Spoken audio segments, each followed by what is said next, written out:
the supernatural.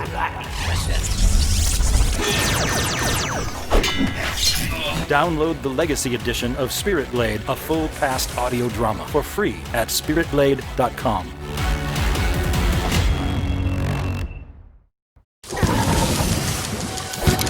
Yeah! Mmm! Whew!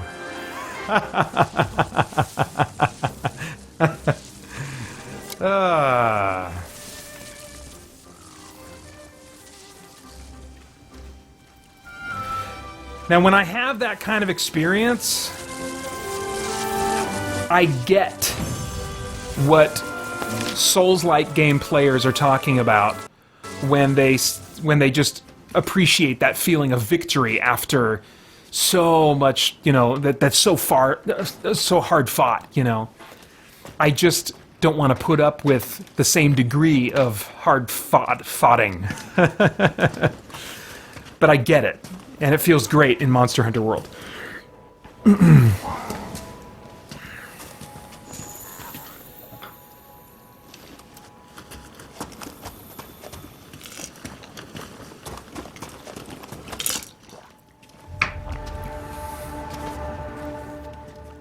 Would you look at that?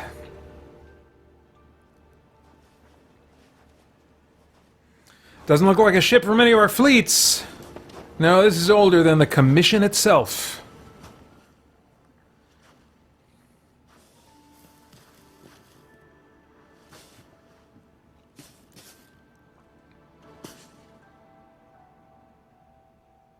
Found you.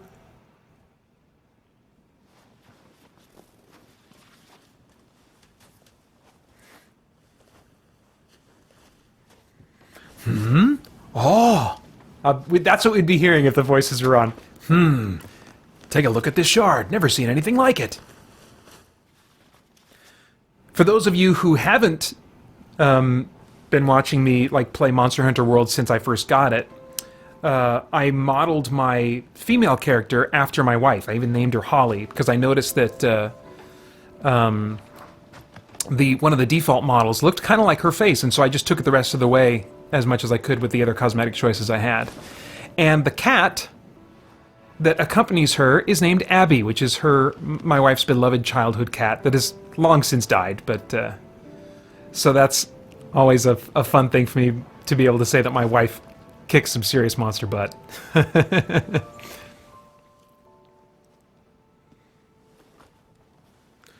I'm mildly interested in watching the story, but you might notice that I'm talking over it a lot. I don't really play games for story, if you haven't heard me say that before. Hey, Scribbling Scribe's finally getting some of that rain. Awesome. I forgot all about it, which means it's probably long gone over here. Yeah, I don't see it anymore. Streets are wet, but... well, you enjoy it. You enjoy it. I think it's supposed to rain more than just one day this week, so hopefully we'll get some more tomorrow.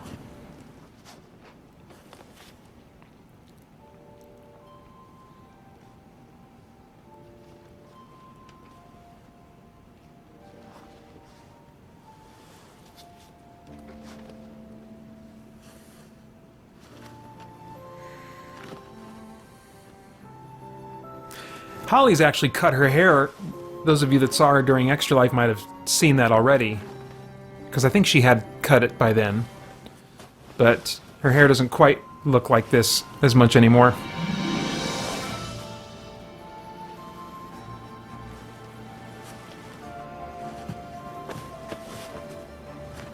Wait, she's gonna be my handler? I guess I should have been... I'll watch this cutscene later on. It's online or something. Or maybe it's stored in my game save now. I guess my handler's leaving me and I got some new handler. That's alright. I almost never interact with my handler anyway. I just go to the mission board.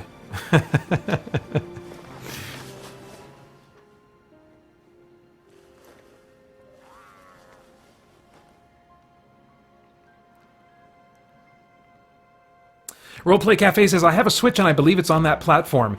I'm not sure if Monster Hunter World is. I don't think it is, actually, but what you do have for sure on the Switch is another recent Monster Hunter game that I'm like, dang, I would love to play that, give that a try. I mean, I do have Monster Hunter Freedom Unite for the PSP, and I don't have a PSP, I have a Vita, and you can play it on the Vita, and on the PlayStation TV, which I also have.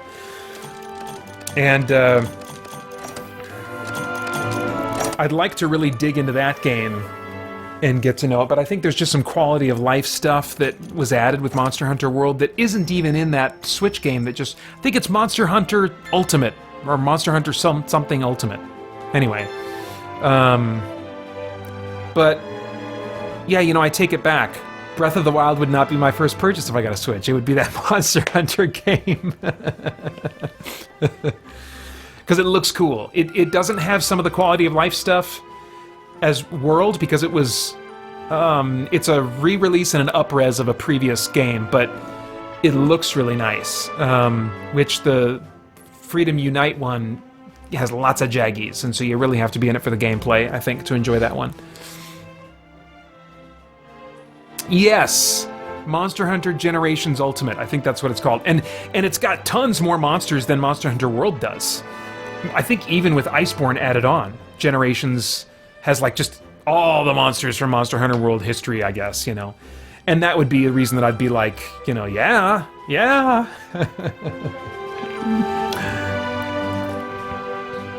Humble Clay says, I'm not a fan of mute people with subtitles. My mind just rejects it. At least make them mumble.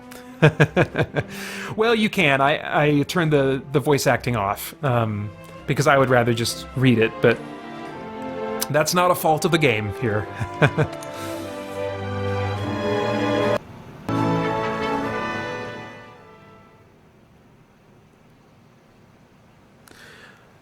I don't know if anyone kept up with the OG's counter, Francisco, while you were gone. If you left after I beat that monster, I don't think there's been one since then. Yeah, it has definitely stopped raining. So sad.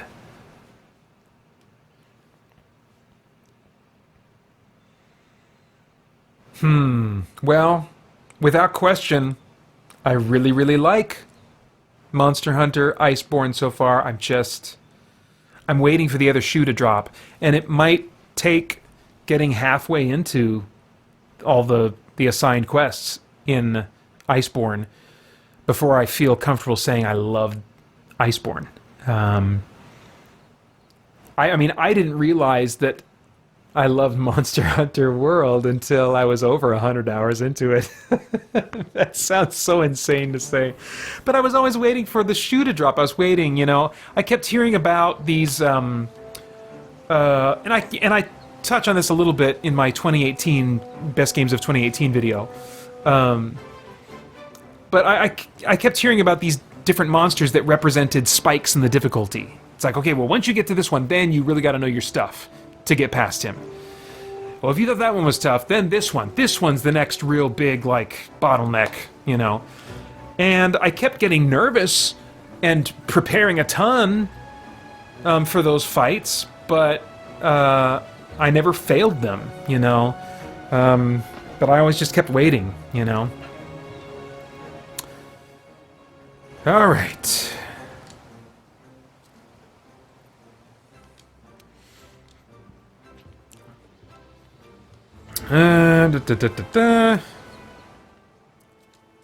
Oh, she's a serious handler. Then I would actually prefer a serious... Maybe I'd prefer her. The other one was a little bit too anime in her attitude. And specifically when I say anime, I mean like the cheery, happy anime, which is what most anime is that I run into. I like the anime in the minority that's serious, that never cracks a joke, has no comic relief characters, usually has some horror elements along the way. There have been reports of unidentified subspecies in the Wildspire Waste and the Coral Highlands. One seems to be a subspecies of Paolumu, and the other of Puke Puke. The Analytics Division theorizes that the sudden appearance of new subspecies may be linked to whatever caused the Legiana crossing. Their theory is that some sort of change in the environment has upset their normal behavior, blah, blah, blah, blah, blah. We need you to go kill them. Okay!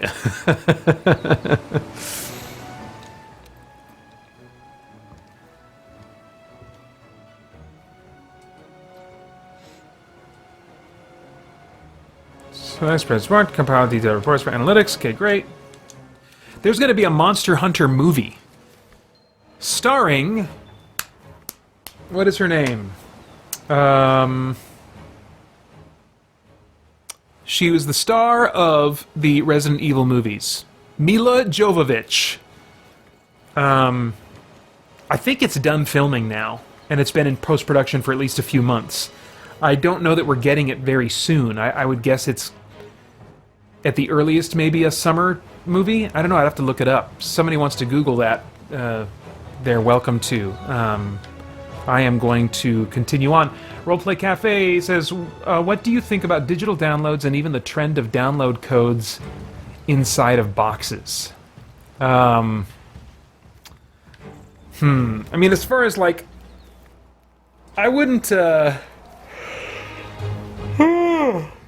guys, the lights and the expenditure of energy is starting to get to me a little bit. I'm glad this is an extra life.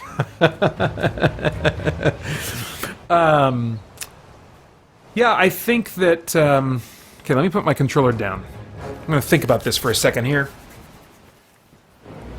What do you think about digital downloads? Let me start with that. Digital downloads. I like digital downloads. I have found myself in recent years buying games digitally more than I at one time thought I would have. I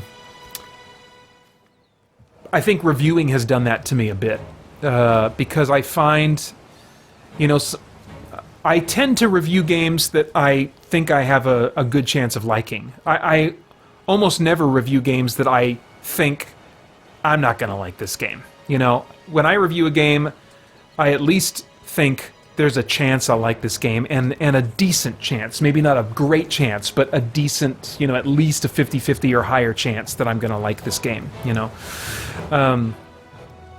And what that's meant for me is, like, I buy games sooner because I think to myself, well, I know I want to review this game.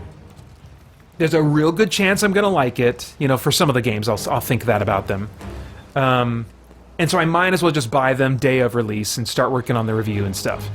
And that mentality led to the realization that, oh, I can buy them digitally and sometimes get some pre-order bonuses that way. And then also, this is a major feature because of my review schedule.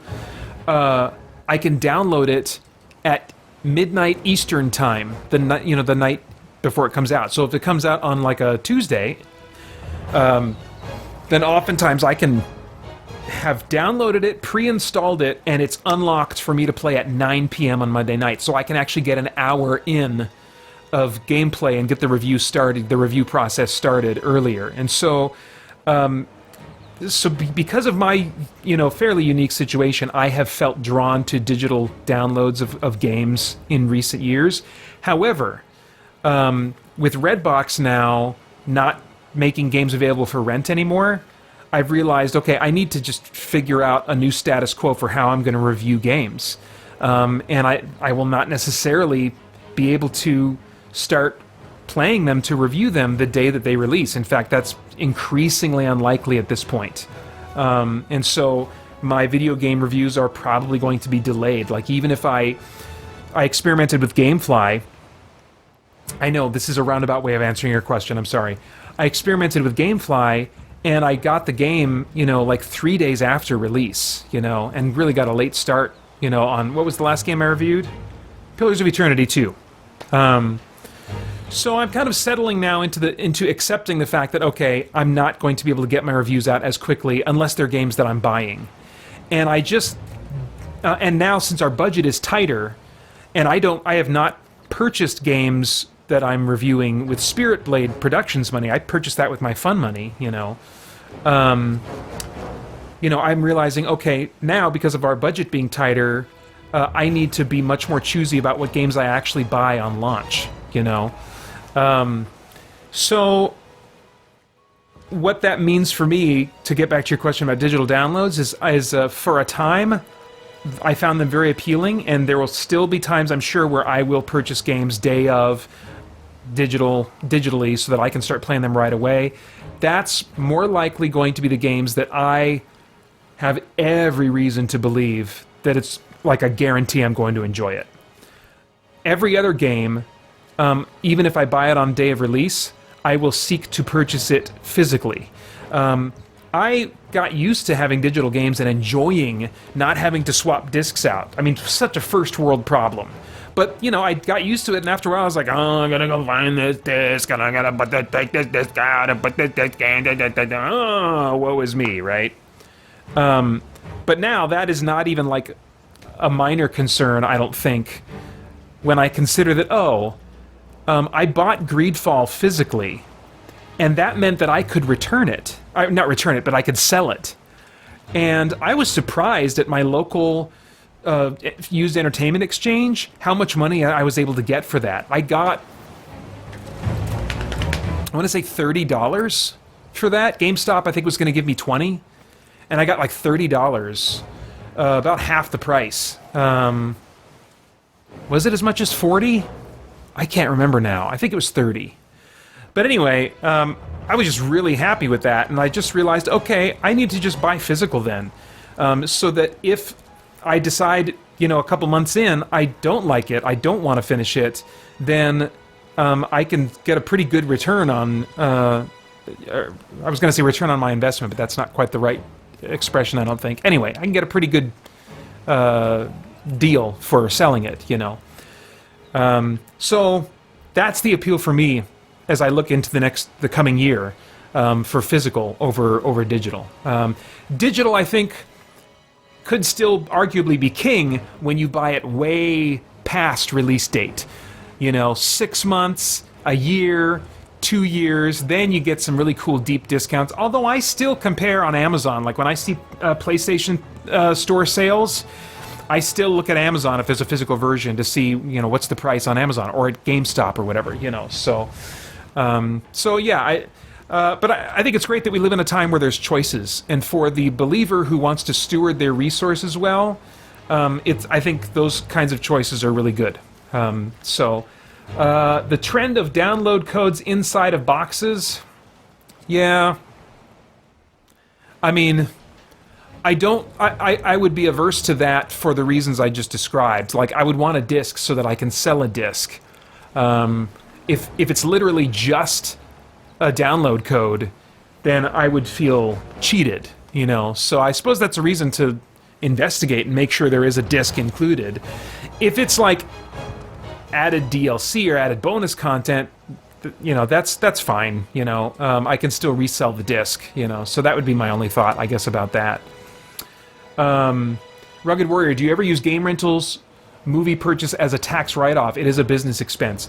At this point, I don't need to, because we're not profitable, as we're organized as an LLC, Spirit Blade Productions is, but we're not profitable as a business. And so if you really go to town on tax write-offs, first of all, you can only get so much, and second of all, it can start to just kind of look suspicious, you know.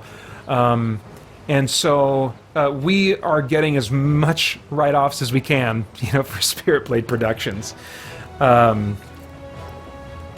yeah, I wouldn't be opposed to leveraging that, you know, for sure. And then finally, before I continue on here, Roleplay Cafe says, it seems hard copies are dying off. Yes, I do hope that the trend of longer demos, such as the 10-hour demo offered of Dragon Quest XI, becomes more frequent. Man, I had no idea there was a 10-hour demo for Dragon Quest XI. But, you know, with the purse strings being tightened a bit, one thing that, you know, did occur to me is, like, Pater, you need to get back into checking on demos for games when they release to see if that could be an option. Because the concept of the trial and error video series, as I say at the beginning of every single one, is, hey, welcome to Trial and Error, where I play the first part of a game or a game demo, usually do that pretty badly and give you my thoughts along the way, and I almost never play a demo, but that was part of the original concept, and there are some really early ones, one or two, where I did play a demo. And so I could certainly return to that. Yeah, anyway. Hey, my boy. Good night. Sleep good.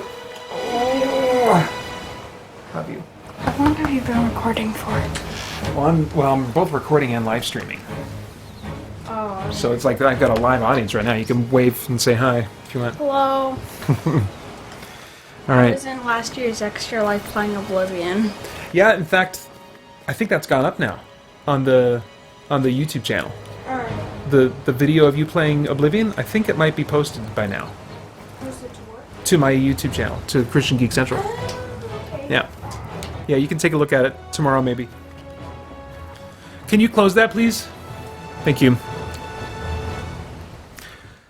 Okay. Alright, so... what kind of time we got left? We've got about 40 minutes. Okay.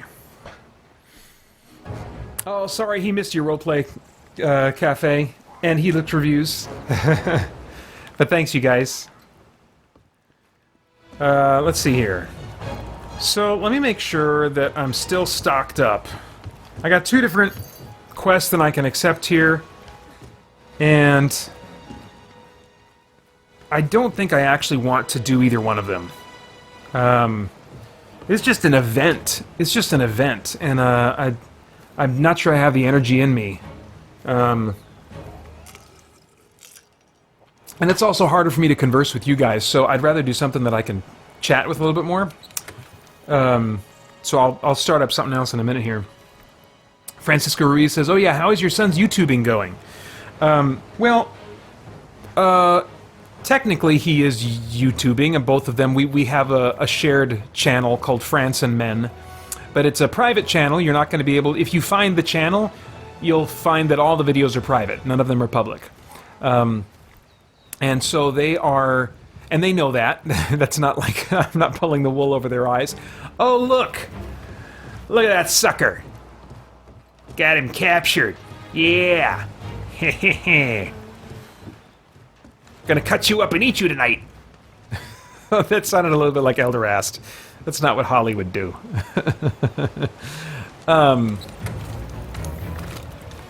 Let's see here. There we go. Is it all filled up again? Okay, it is. But they still record videos for it, and when they remind me, they'll post, you know, they'll have me upload a video, because they don't really know how to do the uploading and stuff themselves, and so there's actually a huge backlog of videos that they've recorded, but that I haven't uploaded, you know, a lot of them, because they have to stay on me. That's their job, is to stay on me. They have to ask me on the weekend, because I'm uploading and doing other things all throughout the week, you know, so they have to ask me on the weekend. They have to be the ones to remember to have me upload it and stuff, and then I need their help to choose the title for the video and stuff. And we actually had an interesting experience. My youngest son, Titus, uploaded a video of him playing Geometry Dash, which is, he plays that on his Kindle. He's been playing that for years. He loves that game. But it got a copyright claim on it.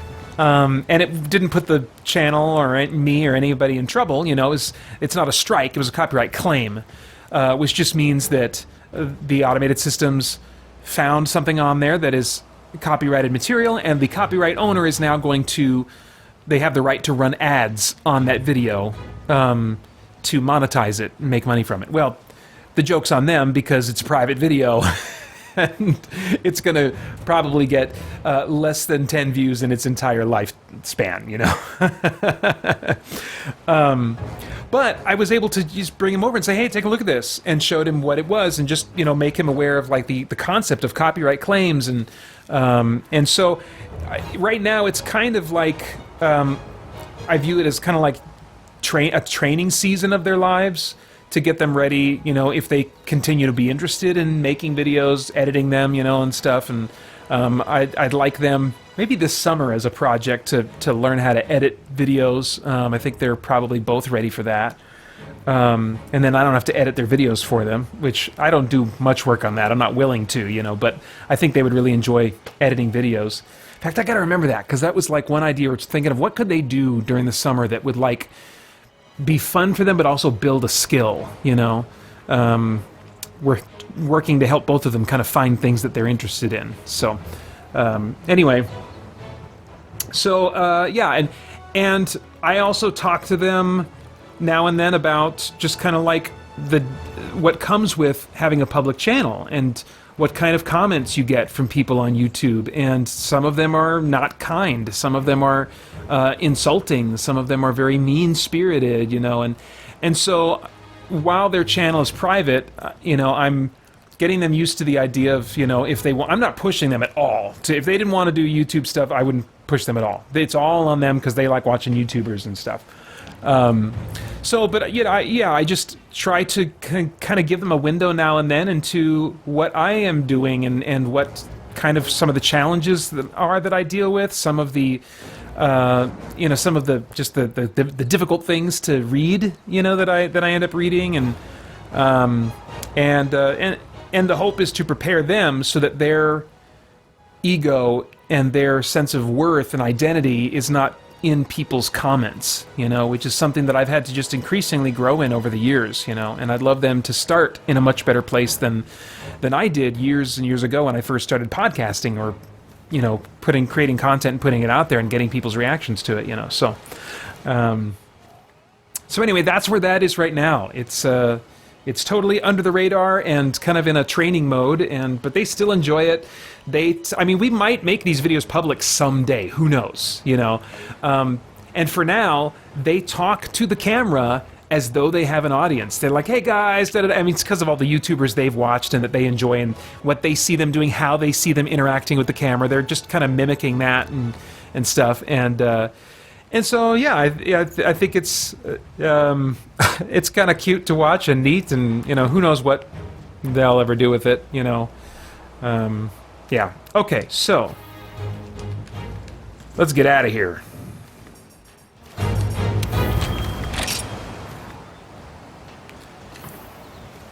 And I think I'm going to change the title, and I am going to I'll finish up the night with some Ghost Recon Breakpoint. We'll see. Maybe I will want to love it, and I will start loving it very quickly after I begin playing it here.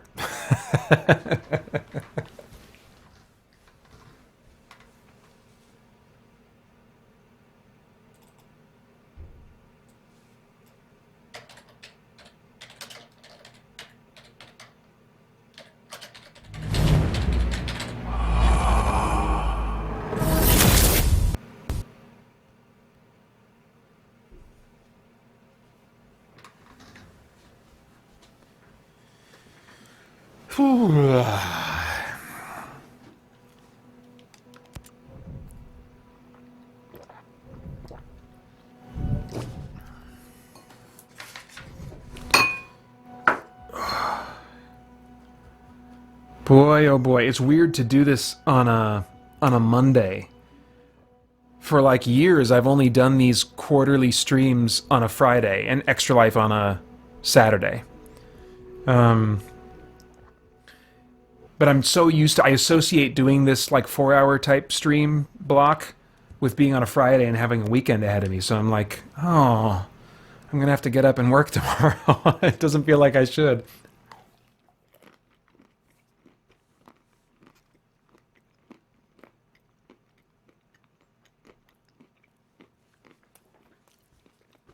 Rugged Warrior says, just don't do a Square Enix and put a video as unlisted instead of private.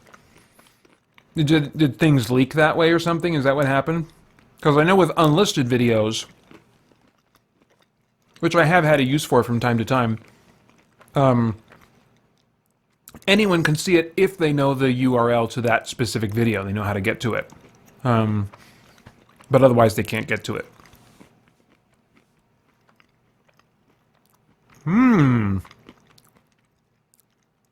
This is pretty good. I'm eating like chopped up bits of chocolate.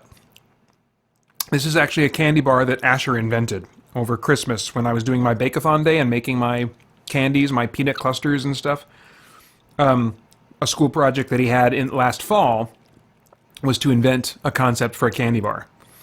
And when he did the project and I saw it, I was like, dude, kiddo, we could make this. You should bring this recipe home this Christmas and we'll make this. And so he did, and we made it, and pretty funky looking, but it's got some nice things in the mix. It's not my favorite type of candy, like the things that were in it. It's like it's got some caramel, it's got marshmallow, it's got Rice Krispies, chocolate. It didn't have enough savory elements, and so we got a bunch left over. So I chopped them up, chopped one of them up, and put it in this bowl of peanuts, so I can have a predominantly peanut taste, because I do like peanuts. But get some sweetness in there. That's dangerous. Okay.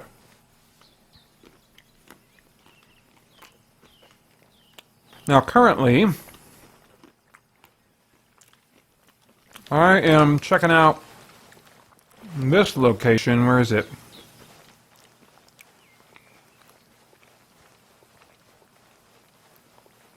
Gonna see what's up over here.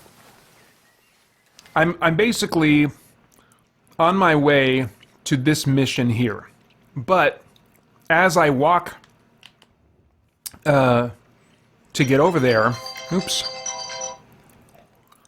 Sorry, you guys are here. You guys have been hearing my alarms all night. Those are alarms that I normally have on weeknights for various things that I need to do. Most of them having to do with the boys.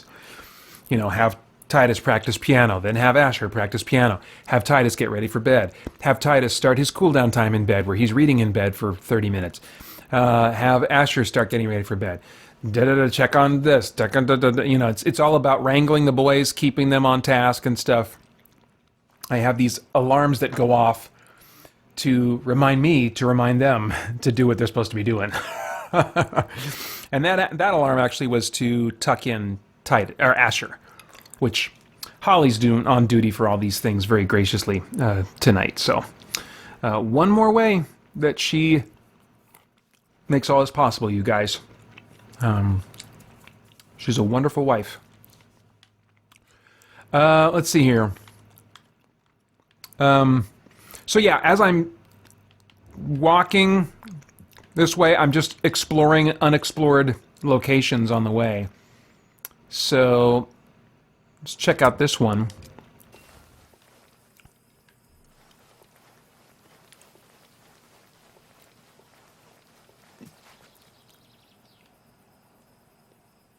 Okay, here, a car approaching.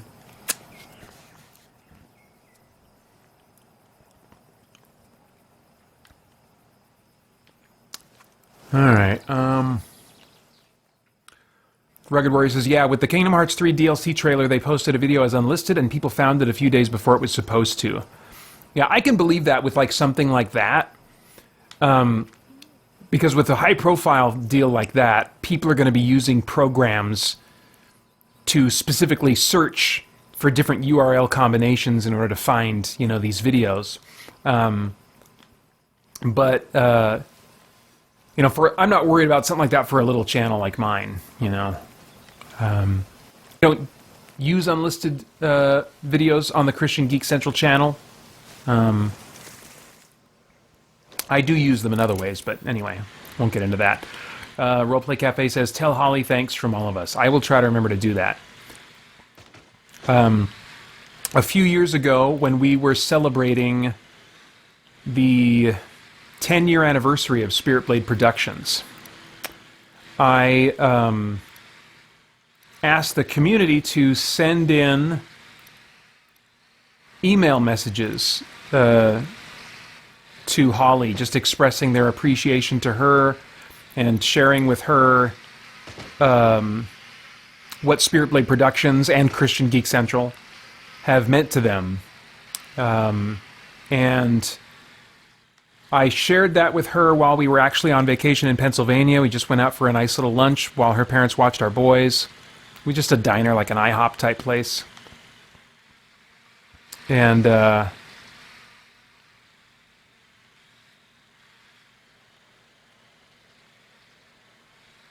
gosh, he drove right by me. I'm glad he didn't spot me. Why is there a skull by my... Oh, because I'm a ghost. That's the logo for me. Okay, they've added some things that I don't recognize. And she was moved to tears at some of those emails, as people just really talked about what what Spirit Blade Productions, that what the podcast had meant, what the community had meant, because there were some people that were in really hurting places, that had that God had used the community or the podcast or something else to reach them where they were at and be helpful to them, and so yeah, Holly just kind of silently nodded as tears welled up in her eyes reading some of those, and I was familiar with those stories, you know, because I know you guys and I know many of your stories. I sometimes I can't keep track of them because my memory sucks, but I keep track of enough of them to know some of what you guys go through, but she doesn't get that day to day, you know, and I don't go in every day and tell her everything that's going on, you know, that I hear about that you guys are going through and whatnot, you know, and there's just so much, you know, I can't cover it all with her, you know, but that really meant a lot to her to have at that time, you know, so I always appreciate any time anybody, even if I forget to pass it along or if it doesn't get to her for whatever reason, I always appreciate it.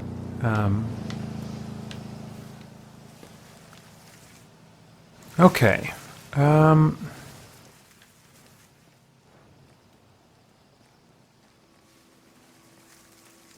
I'm not invisible. There we go. Now I'm hidden. So, what are my entry points here? I could get in there.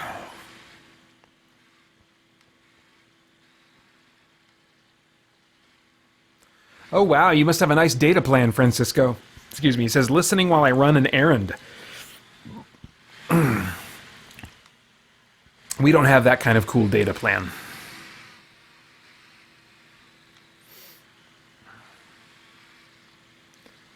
But we're also such homebodies, you know, that it's not been like a big priority, you know, to spend our money in that particular way. There's not as much value in that proposition for us.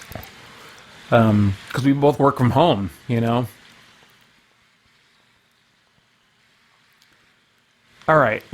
Maybe I should try to get up on... Oh, is that elevated at all? A little bit. What I should really do is try to take out that drone before it's going to cause me any problems. I can get a little bit of elevation over there, but not much. Maybe I can get behind this rock right here. Ooh. I don't think I have a shot. Okay. Oh, oops. I want to have the sniper rifle out. Oh, what is that, a light up there?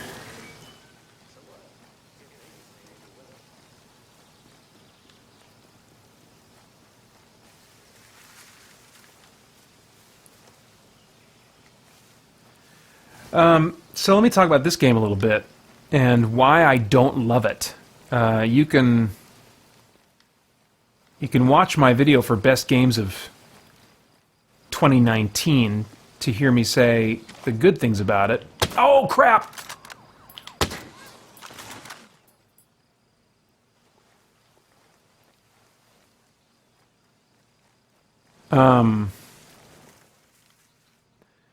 I don't love that it's missing AI companions. They have promised, since before launch, that sometime after launch, AI companions would be put back in the game.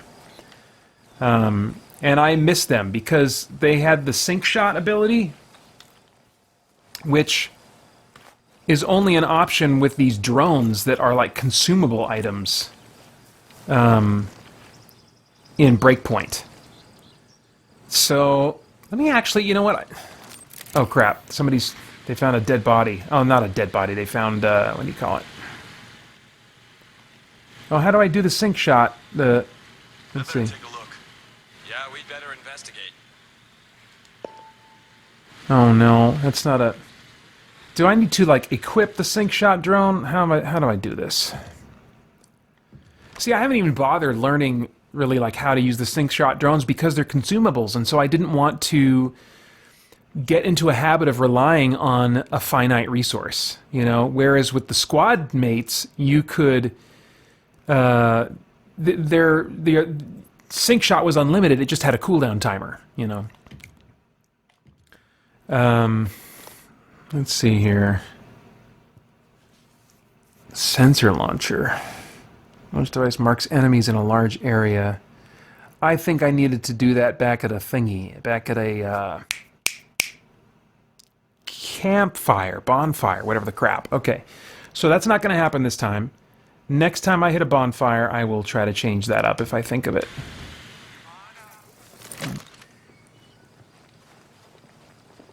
Can I shoot them through the fence? I don't know if I can pull that off.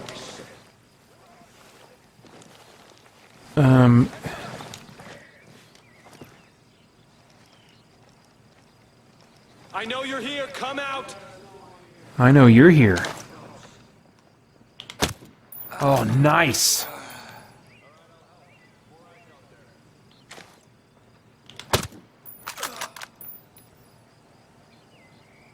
Okay.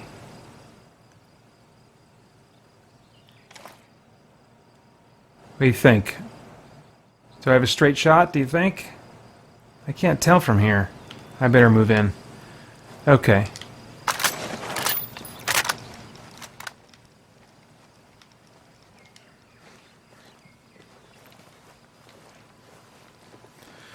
So yeah, I really miss the AI companions. I even miss their banter. You know, it kind of made me feel like I'm not interested. It's not that I needed them to have fleshed out stories like companions in the RPG type sense, but I liked their banter, and I liked their hushed, you know, like that movie Black Ops chatter. It's like, there's a bad guy over there, or there's like, you know, two bogeys or whatever the crap. You know, they use all that fancy military language that I don't know, but it sounds really cool, even though half of it's fake in movie versions or whatever, you know. That's fine. That's fine. I just want it to get me in the vibe, you know. And it does. And I miss that chatter without the AI companions. There's also, like, no radio stations in this game. And in Wildlands, there was a radio station that at least reminded you a sense of the culture of the part of the world that you were in. And also El Sueño, the big cartel leader, he would have like propaganda messages and stuff like that now and then. So there was the sense of character that of the world of the and of the enemy that you were being reminded of. And in this, you know, setting, they're mainly just like faceless grunts.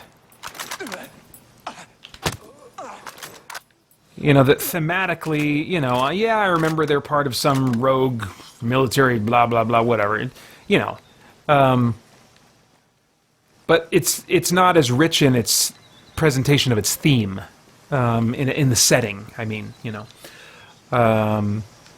So yeah, it doesn't really affect the moment-to-moment gameplay, but it's an element that I wish was present.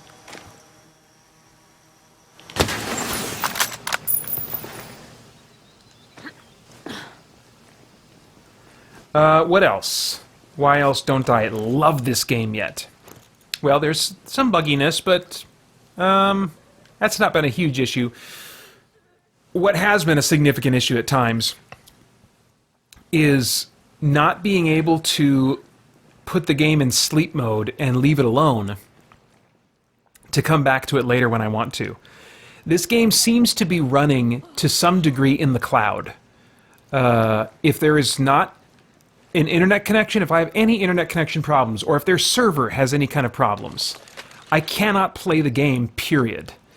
Now, Monster Hunter World is constantly an online game, or it tries to be online whenever it can, but if you get disconnected, it'll just say, continuing in offline mode, you know, that you lost the connection, continuing in offline mode. There is no offline mode unless it's been patched. I really doubt it has, though. My guess is that kind of thing is a choice made at the design level. So I'd be, like, delightfully surprised if it ever became the case that I could play this game without being connected online, you know.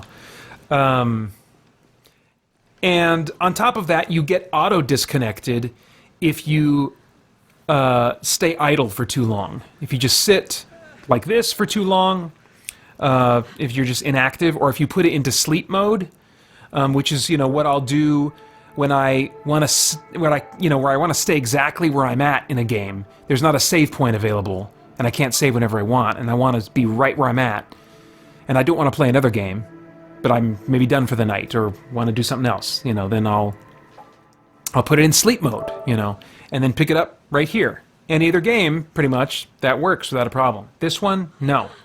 You get disconnected. You might think that everything's fine for a minute, and then as soon as you try to move around from the area that you were in when you entered into sleep mode, it's like it disconnects you. It's like, oh no, nope. So that sucks. That has led to me having to re-clear entire bases. One thing that I neither like nor dislike is the tendency for aim assist to line up perfectly with enemies' crotches. I do not understand why that happens. I don't think that it's a little inside joke at Ubisoft that they did on purpose. It's just kind of an odd little thing. But if you watch this without me making any comments, you might think that, man, Pater really has it in for these guys' crotches. All right, I think all we got left is a little robot over here. You guys are fine. Stop freaking out. I am here to save. I am the rescuer. Rugged Warrior says, what features would you want in the PS5? Well, do you really want to open up that Pandora's box? 10 minutes before the end of the stream, and that's something I could talk about. Well, I don't want to be hyperbolic.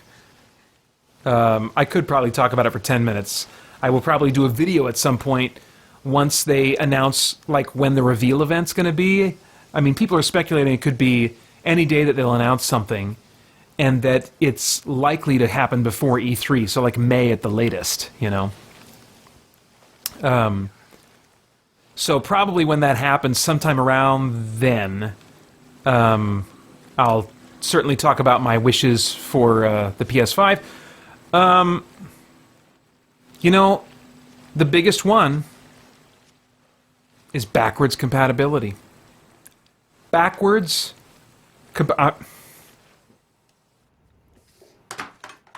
I'm going to talk about this for a little bit. Backwards compatibility.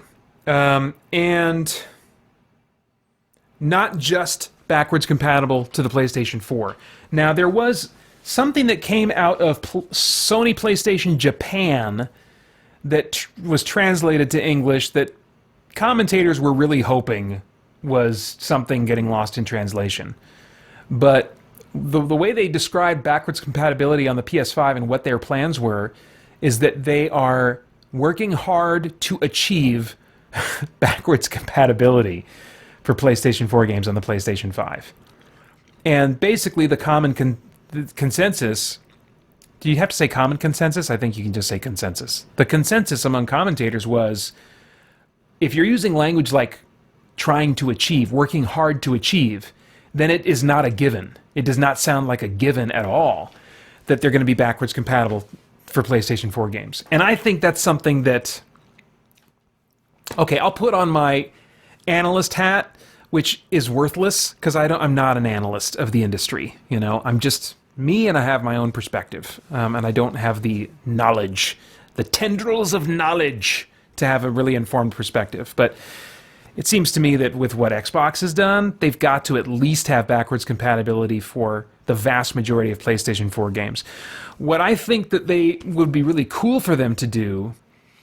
well, first, let me say what they won't do. I do not think that they, sadly, are going to create a PlayStation 5 that can read PlayStation 1, PlayStation 2, or PlayStation 3 discs. I do not think that's going to happen. I think that Xbox was really cool how they basically used an emulator to basically read the presence of the disc and then they weren't really having you play games off of the disc. They're just recognizing that the disc is there and that the owner has this disc, and then they let you download it from their service. So there still has to be an agreement with the license holder of that game, however old it is, to basically allow it to still be available for purchase. That you run into big problems with that limitation when it comes to licensed games. So if I ever want to see Baldur's Gate Dark Alliance, which I think there's actually a good chance of seeing those games come back, given that they're making a spiritual successor to those, in the form of Dungeons and Dragons Dark Alliance coming up, I think like a year from now or something. But some other example, like Justice League Heroes. That's my favorite, I think, superhero game of all time. And the studio that made it has closed, and it's a licensed game on top of that. I'm sure somebody still owns the rights to that game and to do stuff with the game.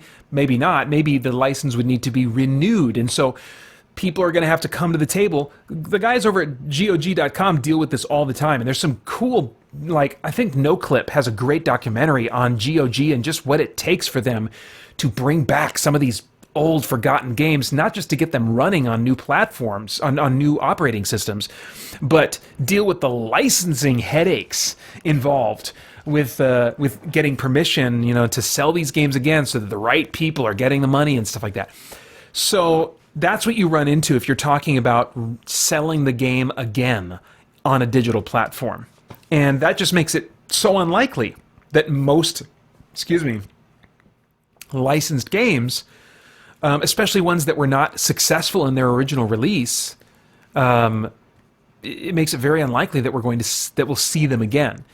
So I think for that, we're going to have to wait for someone like the Retron 5 folks to come along and wait for the right licenses and trademarks to lapse, because they haven't lapsed yet. There's like the BIOS for the PlayStation 2, maybe even the PlayStation 1. Those trademarks, it's going to be years yet, I think, until people can legally make consoles that will read those discs, But I think that's what we need. That's what we have to wait for, to get a solution for reading those discs. We have to wait for certain licenses to lapse, or trademarks or whatever it is, and then for Retron 5 type companies to make a device that will play those old discs. So I don't think that's going to happen. What I think could happen, if they want to put the effort into it, is make the PlayStation 5 capable of functioning like a PlayStation TV. The PlayStation TV basically was a Vita that plugged into your TV. It didn't have its own screen, but like the innards of it, I think, were basically a Vita, and you could plug it into a TV. It didn't sell well at all. I have one. I got one before they became rare and expensive. I got one when they were on the outs and really cheap. And it was a great purchase. I really, really enjoyed that. I've been able to stream multiple PSP games and PS Vita games in live streams and stuff because of my PlayStation TV. Love that little thing. Anyway, but on that, you could buy PS1 classics and even, I think, some PS2 games, but mostly PS1 classics. And you can't even play those PS1 classics on the PlayStation 4 right now.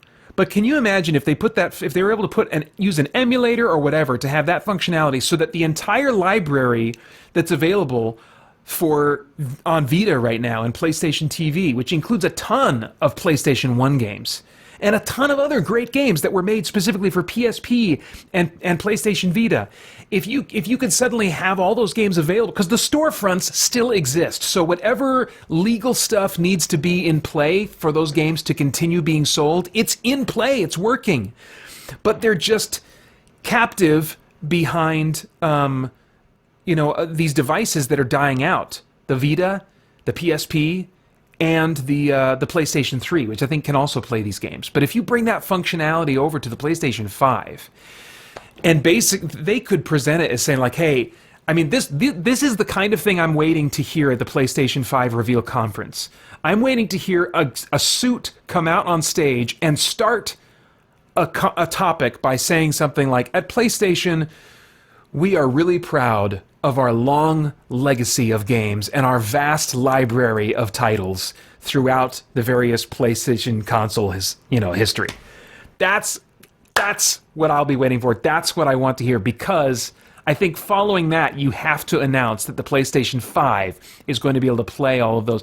And that would be not only really some great service for fans, but I think it makes sense. Well, I don't know anything about business, so take this with a split grain of salt. But I think it makes business sense too, because these games are available to buy. They're available to buy right now, and suddenly you put them on, make PlayStation 5 owners capable of buying these things that are already able to be purchased in a limited sense. You're just making them available to a wider audience. That is a freaking win-win scenario. You've already got them there, ready to be purchased. Your only problem is that you're limiting who can purchase them. Stop doing that. Let PS5 owners purchase these things, because there's a lot of PS4 owners like me who were Xbox 360 gamers in the last generation and never got around to buying a PlayStation 3, or whose PlayStation 3s are dying out, So I think that move makes a ton of sense. I'm sure somebody has a perspective that's more informed that could explain to me why it actually doesn't make sense from a business incentive standpoint on Sony's part. But I can't think of why that would be. So I'm just thinking, gosh, that's got to happen. Come on now. All right. And that's our time. So sorry you guys didn't get to see me do much exciting stuff in Ghost Recon Breakpoint. But thank you guys so much for coming out and keeping me company. Every time I do one of these, I always think to myself, man, I hope some people show up. And then it's always just such a I don't know how else to describe it, just such a great feeling that you guys come up and want to watch me dink around and blah blah blah while I have video games going. So thank you guys so much. It means a lot. I hope you guys have a great week. The next live stream I do will be in May, is my plan. And I'm going to be changing up, I think, what I do in terms of themes for live streams in the summer months. I think I have enough new games added to my all-time favorite games list that I can do an all-time favorite games live stream this year and feature games that have not been featured on that live stream before. I did something different last year because I just hadn't added enough new games to that list of all-time favorites. But I think now I have, that I can populate a stream with some variety of games that would be all-time favorites and not repeat any from past, or at least not many from the past. And then I was thinking of doing some kind of a retro stream, but that never seems to gel with the Summer of Free the way I want it to, because retro games can be expensive, and I don't want to be a part of creating an appetite for that which is expensive in the middle of the Summer of Free. So, or as we approach the Summer of Free, whether I do that in May or whether I do it in August, I'll have one live stream in May, one in August. So what I've been toying around with is the theme of a last-gen live stream, where, in other words, basically before we head out of the PS4, Xbox One generation, I'll have a live stream where I exclusively play games from the Xbox 360 generation and the PS3 generation, but I don't have a PS3, so I'll just be playing on my Xbox 360. Because those you can get dirt cheap right now. Like, this is the time if you want to have a wide variety of games and you are slow to, which you guys in the chat may not fit this category, I don't know. If you're coming out for a video game live stream, you might be among the more serious, hardcore gaming type. But man, so many great deals on used Xbox 360 games, and there was great games in that generation. So I thought of maybe doing a stream where I revisit some of those and maybe dig into some that I haven't finished or haven't really dug into the way I want to. One of those, I'm sure, will be Star Wars The Force Unleashed, which I've never played before. I just played a little bit of, because I bought that and the sequel to it for my boys as stocking stuffers because they were super cheap. I got both of them together for $10, so $5 a pop, And I've enjoyed what I've played so far, and it was scratching my Star Wars itch, after seeing the last Star Wars movie. So anyway, we'll see kind of how that all shapes up. But that's the next time you can expect to get a stream from me is sometime in May. But again, thank you so much. Have a great night, and I'll talk to you guys later. Do you believe in the supernatural?